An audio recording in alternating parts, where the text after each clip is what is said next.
तो नमस्कार दोस्तों, आज हम बात करेंगे क्रिसिल लिमिटेड कंपनी के बारे में।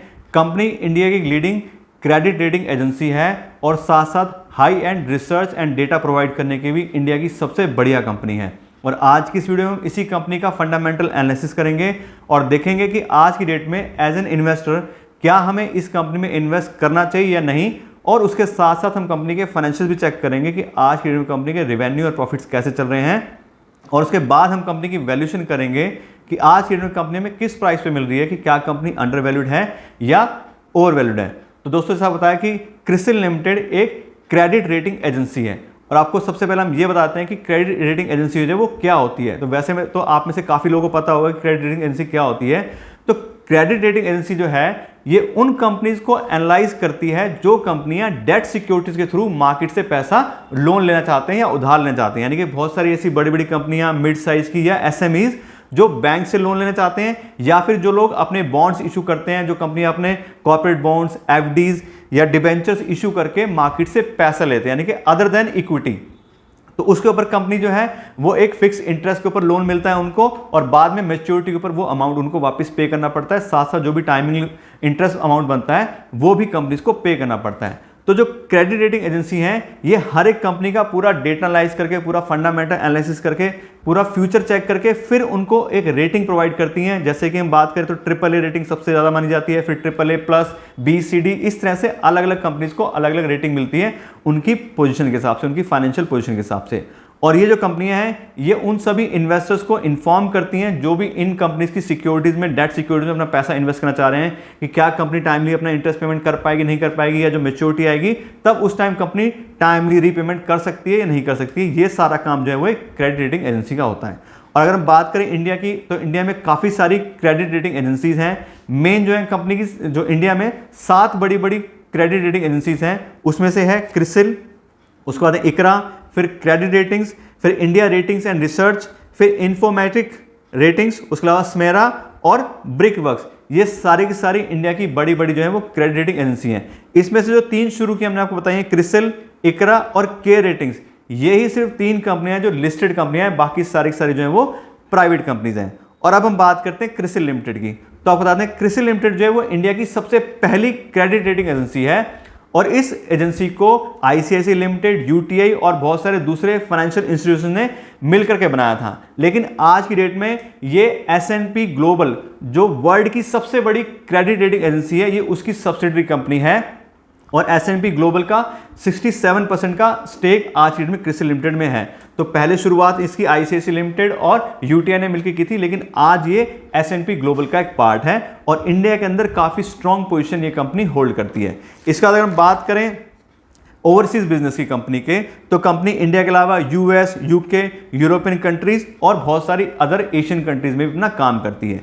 इसके अलावा बात करें कंपनी के मेजर क्लाइंट्स की, तो कंपनी जैसा आपको पता है मेनली तो उन्हीं के लिए काम करती है जिन लोगों को मार्केट से लोन लेना होता है। बड़े बड़े कॉर्पोरेट्स हैं, मिड साइज कंपनीज हैं, वो सब अपने सारे फाइनेंशियल, सारी डिटेल इन कंपनीज को देते हैं और फिर ये कंपनियां उनको रेटिंग प्रोवाइड करती हैं। और अगर किसी कंपनी की हाई रेटिंग आती है तो उसको उतने अच्छे से लोन मिल जाता है, कम रेट ऑफ इंटरेस्ट पे लोन मिल जाता है। और कंपनी की रेटिंग खराब आती है तो उनको लोन मिलने में प्रॉब्लम होती है, साथ अगर मिलता भी तो हाई रेट ऑफ इंटरेस्ट मिलता है। दूसरी आपको बता दें कि ये जो भी कंपनीज हैं ये इंडिपेंडेंट कंपनीज होती हैं और इनकी जो भी रेटिंग आती है वो काफ़ी ऑथेंटिकेट होती है। ऐसे नहीं किसी ने रिश्वत देके या एक्स्ट्रा पैसे देके अपनी रेटिंग अच्छी करा ली, ऐसा नहीं होता है। काफ़ी ऑथेंटिकेट और एक तरीके से जिम्मेदारी वाला कंपनी का काम होता है और बिल्कुल रेटिंग जो देते हैं वो सही रेटिंग ये कंपनी प्रोवाइड करती है। उसके अलावा दूसरे क्लाइंट्स होते हैं बैंक्स।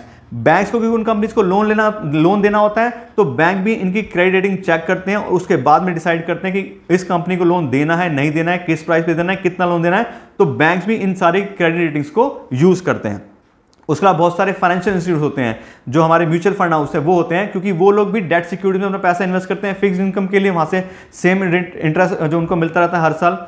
तो उसमें वो सारे जो इंस्टीट्यूशन है वो भी इन क्रेडिट रेटिंग को यूज करते हैं। प्लस साथ साथ जो इन्वेस्टर्स होते हैं, जो प्राइवेट इक्विटी प्लेयर्स हैं, एंजल इन्वेस्टर्स हैं, उस टाइप के लोग भी अलग अलग कंपनीज की जो रेटिंग्स हैं उनको चेक करते हैं और फिर डिसाइड करते हैं कि उनके साथ उनको इन्वेस्ट करना है या नहीं करना है। तो इस तरह के बहुत सारे अलग टाइप के क्लाइंट्स इन कंपनी के पास होते हैं। प्लस जैसा आपको पता है कंपनी जो है ये इंडिपेंडेंट कंपनीज होती हैं और इनकी ऑथेंटिकेटेड रेटिंग्स होती हैं। वो इसलिए होती हैं क्योंकि ये जो भी क्रेडिट रेटिंग कंपनीज होती हैं, ये सारी की सारी सेबी के अंदर रजिस्टर होती हैं और उन्हीं के नॉर्म्स के हिसाब से, उनके रूल रेगुलेशन के हिसाब से इनको बिजनेस करना होता है। साथ साथ ये सारी कंपनियों को आरबीआई यानी कि रिजर्व बैंक ऑफ इंडिया से भी अप्रूवल लेना होता है अपने सारे बिजनेस को करने के लिए।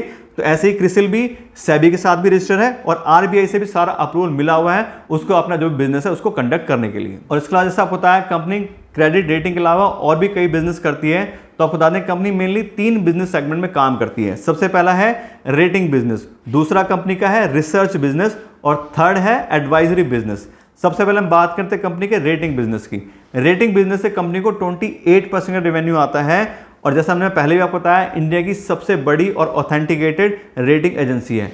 और ये कंपनी सारे ही टाइप के जो भी डेट सिक्योरिटीज चाहे वो बॉन्ड्स हैं, लॉन्ग टर्म है, शॉर्ट टर्म है, सारे ही टाइप के जो भी डेट सिक्योरिटीज हैं उनको ये एनालाइज करती है, उनकी रेटिंग प्रोवाइड करती है। और अब तक कंपनी लगभग 8000 से ज़्यादा लार्ज और मिड स्केल जो कॉर्पोरेशंस हैं और फाइनेंशियल इंस्टीट्यूशन हैं उनकी रेटिंग कर चुकी है और काफ़ी ये अच्छा नंबर है। इसके अलावा जैसा पता है कंपनी को यहाँ से 28% का रेवेन्यू आता है। तो कंपनी को यहाँ से रेवेन्यू जरूर 28% का आता है लेकिन कंपनी का ये सबसे ज़्यादा प्रॉफिटेबल बिजनेस है और टोटल प्रॉफिट का 51% अमाउंट जो है वो सिर्फ रेटिंग के थ्रू कंपनी ये कमाती है। तो इस सेगमेंट के अंदर काफ़ी स्ट्रॉन्ग बिजनेस कंपनी का है। उसके बाद बात करें कंपनी के दूसरे बिजनेस की, रिसर्च बिजनेस की, तो यहाँ से कंपनी को 65% का रेवेन्यू आता है और इसमें भी, इस सेक्टर में भी ये लीडिंग इंडिपेंडेंट रिसर्च हाउस है। जैसे हम बताया कि ये इंडिपेंडेंट कंपनी है, पूरी रिसर्च खुद करते हैं और सारी जो भी इनकी रिसर्च का डेटा आता है वो काफ़ी ऑथेंटिकेटेड होता है। और इंडिया के अंदर ये लगभग 77 सेक्टर्स में काम करते हैं इकोनॉमिक्स के और टोटल बात करें तो 1200 के आसपास इंडियन और ग्लोबल क्लाइंट्स हैं जो इस कंपनी से रिसर्च डेटा लेते हैं, रिसर्च करवाते हैं और एनालिटिक्स लेते हैं। उसके बाद में अगर बात करें इंडिया की बैंकिंग इंडस्ट्रीज की तो 90% के आसपास में जो भी इंडिया की बैंकिंग्स हैं वो सारे के सारे इसी कंपनी से अपनी सर्विसेज लेते हैं। साथ में जितने भी हमारे डोमेस्टिक म्यूचुअल फंड्स हैं वो सारे इन्हीं क्लाइंट्स हैं। उसके अलावा जितनी भी लाइफ इंश्योरेंस कंपनीज हैं इंडिया की वो भी लगभग सारे के सारे क्रिसिल से ही अपना रिसर्च और एनालिटिक्स का जो भी डेटा है वो यहाँ पे लेते हैं। इसके बाद बात करें कंपनी के तीसरे बिजनेस विंग की तो वह है एडवाइजरी बिजनेस। यहाँ से कंपनी को 7% रेवेन्यू आता है और इसके अंदर कंपनी इंफ्रास्ट्रक्चर एडवाइजरी करती है और साथ साथ बिजनेस इंटेलिजेंस और रिस्क सॉल्यूशन प्रोवाइड करती है कि अगर किसी भी कंपनी को या किसी भी आइडेंटिटी को इंफ्रास्ट्रक्चर डेवलप करना है, किसी गवर्नमेंट को कोई सिटीज़ वगैरह डेवलप करनी है तो उसका क्या क्या डेटा रहेगा, कैसे हम कर सकते हैं, वो सब सर्विस प्रोवाइड करती हैं। प्लस अगर कोई भी कंपनी नया बिजनेस करना चाह रही है, कुछ अपना नया एक्सटेंड करना चाह रही है तो उसमें भी क्या बिजनेस के रिस्क हैं, किस तरह से हम उसको प्लान कर सकते हैं, क्या डेटा है, क्या सब चीज़ें, वो इस विंग के अंदर ये कंपनी प्रोवाइड करती है। इसके अलावा अगर हम बात करें कंपनी के ज्योग्राफिकल रेवेन्यू ब्रेकअप की तो कंपनी को सबसे ज़्यादा रेवेन्यू जो है वो नॉर्थ अमेरिका से आता है 41% का। उसके बाद में इंडिया से कंपनी को 28% रेवेन्यू आता है, यूरोप से कंपनी को 23% रेवेन्यू आता है और बाकी रेस्ट ऑफ द वर्ल्ड से कंपनी को 8% रेवेन्यू आता है। तो इस तरह से हम कंपनी का ओवरऑल बिजनेस प्रोफाइल देखते हैं तो कंपनी काफ़ी यूनिक और डिफरेंट बिजनेस है और अपने बिजनेस में बहुत ही स्ट्रॉन्ग पोजीशन कंपनी होल्ड करती है। प्लस जैसा बताया कंपनी इंडिया की सबसे बड़ी रेटिंग एजेंसी है और जो पूरे वर्ल्ड की सबसे बड़ी रेटिंग एजेंसी है S&P ग्लोबल, उसका ये पार्ट है। तो उसकी जो भी नॉलेज है, उस कंपनी की जो भी सारी चीज़ें हैं वो ये कंपनी यूज़ करती है और अपने बिजनेस में उन सारी चीज़ों को इंप्लीमेंट करके काफ़ी स्ट्रॉन्ग पोजीशन होल्ड करती है। साथ साथ अगर कोई भी बंदा इन कंपनीज में इन्वेस्ट करना चाह रहा है तो इंडिया में सिर्फ 3 ही कंपनी अवेलेबल हैं लिस्टेड कंपनी जिसमें हम शेयर्स के थ्रू इन्वेस्ट कर सकते हैं और उसमें से भी ये एक कंपनी है। तो इस तरह से कुल मिला के बिल्कुल हम क्लियरली कह सकते हैं कि बिजनेस वाइज बहुत ही ग्रेट कंपनी ये है। तो दोस्तों अभी तक तो बात हो गई कंपनी के बिजनेस प्रोफाइल के बारे में और कंपनी की मार्केट पोजीशन के बारे में।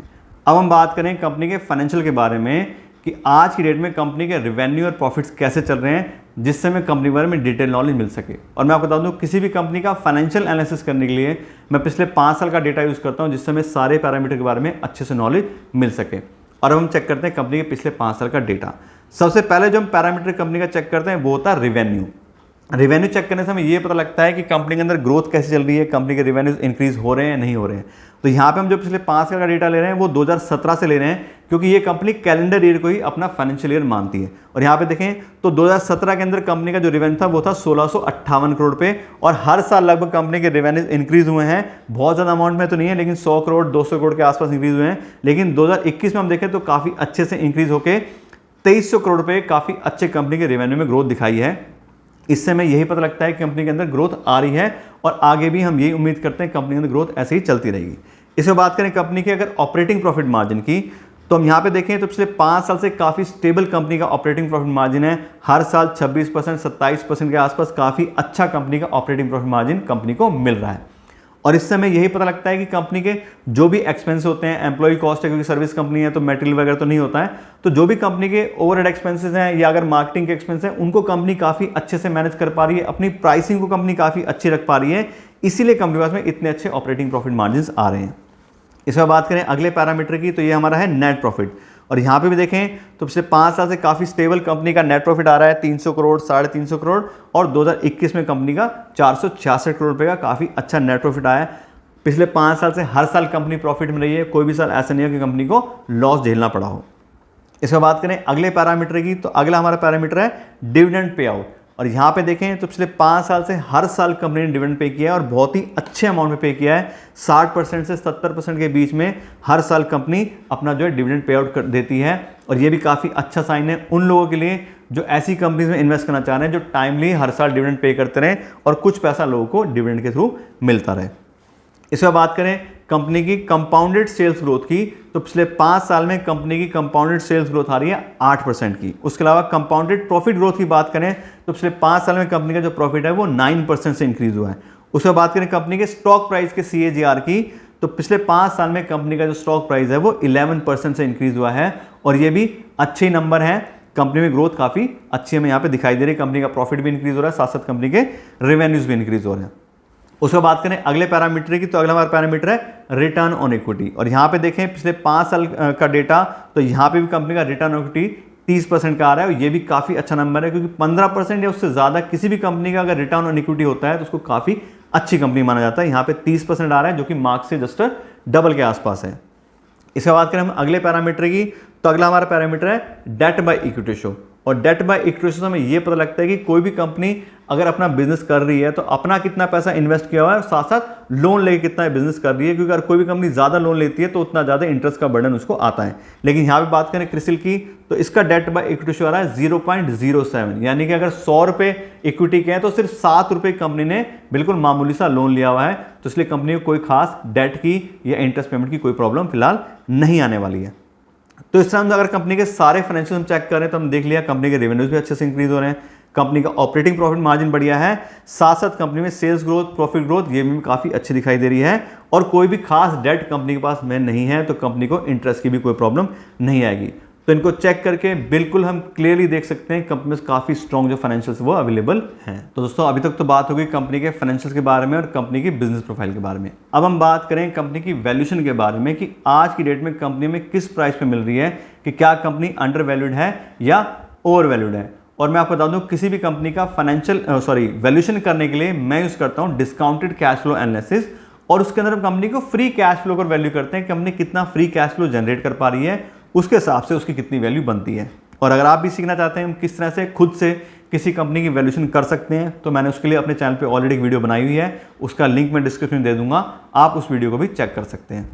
और यहाँ पे देखें पिछले 3 साल का कंपनी का फ्री कैश फ्लो, तो 2019 में कंपनी के पास फ्री कैश फ्लो अवेलेबल था 417 करोड़ रुपये, 2020 में 466 करोड़ रुपये और 2021 में 380 करोड़ रुपये। अब क्योंकि इसमें वेरिएशन आ रहा है तो हम इससे 3 साल का एवरेज ले लेते हैं और पिछले 3 साल के फ्री कैश फ्लो का एवरेज आ रहा है 420 करोड़ रुपये, यानी कि लगभग 420 करोड़ रुपये हर साल CRISIL limited free cash flow generate करती है। और इस फ्री कैश फ्लो के हिसाब से अगर हम कंपनी की वैल्यू निकालते हैं तो आते हैं 21,000 करोड़ रुपये, यानी कि ऐसी कंपनी जो 420 करोड़ रुपए हर साल फ्री कैश फ्लो जनरेट कर रही है, उस पूरी कंपनी की वैल्यू बन गई 21,000 करोड़ रुपए। और अब इसको हम पर शेयर के हिसाब से निकालते हैं तो आती है 2900 रुपये पर शेयर, यानी कि हम 2900 रुपये पर शेयर के हिसाब से क्रिसिल लिमिटेड कंपनी में इन्वेस्ट करेंगे तो हम कंपनी को फेयर प्राइस पे खरीदेंगे कि ठीक है कंपनी इतना कैश जनरेट करती है फ्री कैश फ्लो, तो उसके हिसाब से इतनी इसकी वैल्यू बनती है। लेकिन जैसे हम हमेशा बात करते हैं अगर किसी भी कंपनी को हम फेयर प्राइस पे या प्रीमियम देके खरीदेंगे तो हमारा रिस्क काफ़ी इंक्रीज हो जाता है, क्योंकि जो भी हमने डेटा एनालाइज किया, जो भी हमने फ्री कैश फ्लो चेक किए हैं वो सब क्या है, पास्ट रिकॉर्ड है। हो सकता है फ्यूचर में कंपनी ऐसा परफॉर्मेंस ना दे पाए, कंपनी के साथ कोई प्रॉब्लम आ जाए या जो हम अपनी कैलकुलेशन कर रहे हैं फेयर प्राइस की उसमें कुछ हमसे गलती हो जाए, तो उसके लिए हम यूज करते हैं मार्जिन ऑफ सेफ्टी का कॉन्सेप्ट। मार्जिन ऑफ सेफ्टी का मतलब होता है कि जो भी कंपनी की फेयर प्राइस है उसके 50% में कंपनी को खरीदने की कोशिश करनी चाहिए, जिससे हम अपने जो भी आने वाले रिस्क हैं उसको अच्छे से मैनेज कर सकें। तो अभी हमने जो फेयर वैल्यू निकाली वो थी 2900 रुपये पर शेयर, उसका 50% यानी कि मार्जिन ऑफ सेफ्टी होगा 1450 रुपये पर शेयर।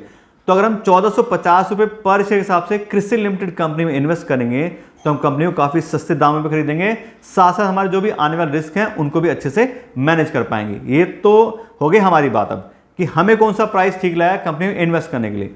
अब हम बात करते हैं कंपनी के करंट शेयर प्राइस की कि एक्चुअल प्राइस आज के मार्केट में कंपनी का क्या चल रहा है। तो बता दें आज की में जो कंपनी का करंट शेयर प्राइस आ रहा है वो आ रहा है 3,249 रुपये पर शेयर, यानी कि 3250 रुपये के आसपास कंपनी का पर शेयर प्राइस आ रहा है। अब इसको हम फेयर वैल्यू से कंपेयर करें तो कंपनी आज की डेट में फेयर प्राइस के आसपास ही अवेलेबल है, यानी कंपनी मार्जिन सेफ्टी से नहीं मिल रही है लेकिन फेयर प्राइस पे अवेलेबल है। तो अगर हम इस तरह की कंपनी में इंटरेस्ट रखते हैं, इसमें इन्वेस्ट करना चाह रहे हैं, तो फिलहाल तो हमें फेयर प्राइस में मिल रही है, लेकिन हम इस कंपनी को अपनी वॉच लिस्ट में रख सकते हैं और अगर प्राइस करेक्शन आता है तब हम इस कंपनी में इन्वेस्ट कर सकते हैं। या फिर अगर हम इसमें इन्वेस्ट करना चाह रहे हैं तो अपने फाइनेंशियल एडवाइजर से आप अपना एडवाइस ले सकते हैं, या अपने जो स्टॉक ब्रोकर हैं उनसे आप बात कर सकते हैं कि मुझे क्रिसिल के बारे में पता लगा है, कंपनी अच्छी है, तो हम किस प्राइस में इनमें इन्वेस्ट करना ठीक है, अपने शॉर्ट टर्म स्पैन के हिसाब से या लॉन्ग टर्म स्पैन के हिसाब से जो भी आप सोच रहे हैं आप अपने हिसाब से अच्छे से सोच समझ के इसमें डिसीजन ले सकते हैं। लेकिन आपको कंपनी के बारे में डिटेल नॉलेज दे दी है, कंपनी का बिजनेस बहुत स्ट्रांग है, कंपनी के फ्रेंड्स काफ़ी अच्छे हैं और इसी वजह से कंपनी का प्राइस भी अच्छा है, क्योंकि सिर्फ हमें नहीं पता, बहुत सारे और जो फाइनेंशियल इंस्टीट्यूट्स हैं, एसेट मैनेजमेंट कंपनी है, उनको भी पता है कंपनी अच्छी है, इसलिए कंपनी का प्राइस भी उसी हिसाब से है। तो हम करेक्शन की वेट कर सकते हैं या अपने हिसाब से डिसाइड कर सकते हैं किस प्राइस में इस कंपनी में इन्वेस्ट करना है या नहीं करना है। लेकिन कंपनी के बारे में आपको डिटेल नॉलेज दे दी है। आशा करते हैं आपको इन्फॉर्मेशन अच्छी लगी होगी। अगर आपको वीडियो अच्छी लगी हो तो उसको लाइक और शेयर जरूर कीजिएगा और साथ साथ मेरे चैनल को भी सब्सक्राइब कर लीजिएगा। Thank you so much.